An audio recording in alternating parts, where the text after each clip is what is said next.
Sinong umaahon, tayo ba o sila?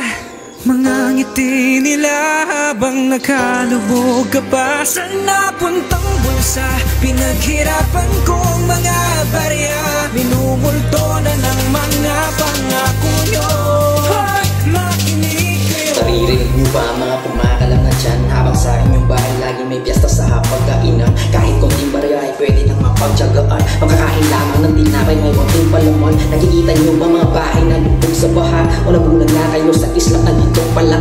Kakarampot namin kinita para ba sa pondo ng bansa o para sa mga taong galing na may bahay ng bansa. Bahaba talaga sa atin ang magpapalubog. Ang mga buhayan naghahama ng bulsa ay busog. Hanggang kwento na lamang ba mga proyektong pinangako at hindi pa ba kayo kontento sa mga proyektong manluloko? Ito na ba talagang bagong Pilipinas? Karapatan ng bawat tao ay hindi pa rin patas. Sino ba dapat ang sisihin at isingin ng bahay palayain sa tunay na mga alin?